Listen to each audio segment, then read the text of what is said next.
حضور قرآن مجید میں حضرت موسیٰ علیہ السلام کے ذکر میں آتا ہے کہ انہیں ایک سفر کے دوران ایک جگہ آگ دکھائی دی. ٹھیک ہے. اس آگ سے یہ آواز آتی ہے کہ میں اللہ ہوں. ٹھیک ہے. تو کیا خدا تعالیٰ اس طرح آگ کی شکل بھی اختیار کر سکتا ہے؟ آگ نہیں تھی وہ اصل میں، جی. اور آگ کے شعلوں میں سے آواز بھی نہیں آئی. جی. اصل میں خدا تعالیٰ نے حضرت موسیٰ علیہ السلام کو اپنی طرف کھینچنے کے لیے ایک ذریعہ بنایا، اور ایک درخت کے ایک کونے پر وہ شعلہ تھا. بقع کا لفظ استعمال ہوا ہے، جس کا مطلب ہے کہ وہ سارے درخت پر نہیں تھا. جس میں ویسے خدا یہ فرمایا تھا کہ سارا درخت چمک اٹھا تھا، تو اس میں کیا حرج تھا؟ یہ غلط فہمی دور کی گئی ہے کہ وہ اللہ نہیں تھا.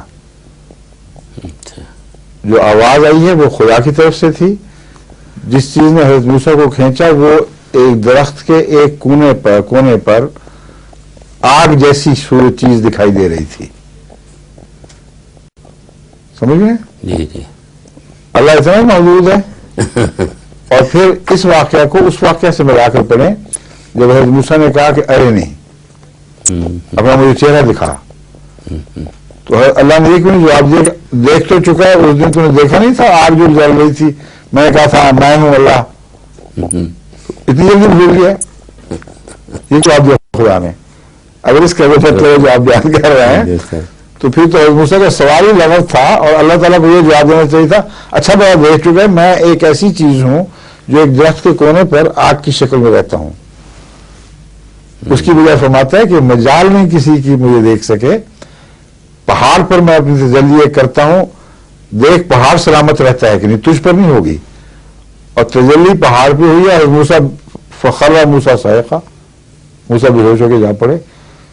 تو اس لیے اس چیز کو خدا کہنا تو ناممکن ہے. یعنی یہ تعبیر کرنا کسی صورت میں جائز نہیں ہے.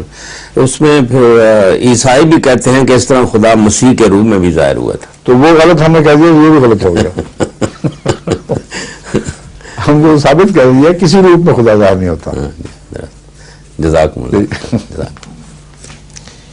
حضور کوشچن ہے کہ اللہ تعالیٰ نے کیسا رسول صلی اللہ علیہ وسلم کیسی مطلب بات فرمائی کہ نور جتنا بھی ہے خدا کا پردہ ہے، خدا ہے ہی نہیں وہ، تو کسی روپ میں ظاہر ہو ہی نہیں سکتا. وہ دوسری جگہ فرمایا کہ اگر وہ ظاہر ہو کسی خود تو تمام مخلوق جل کے خاک ہو جائے.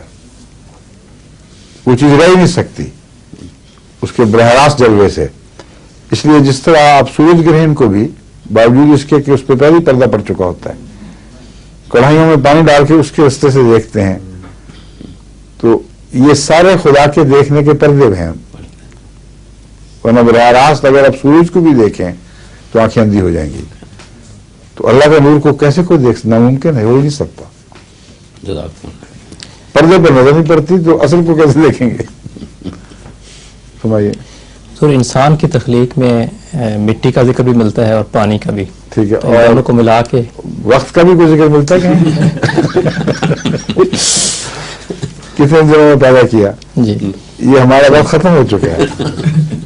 اب انشاءاللہ اگلی دفعہ جب بھی اکٹھے ہوں گے. اچھا، خدا حافظ. السلام علیکم و رحمۃ اللہ وبرکاتہ.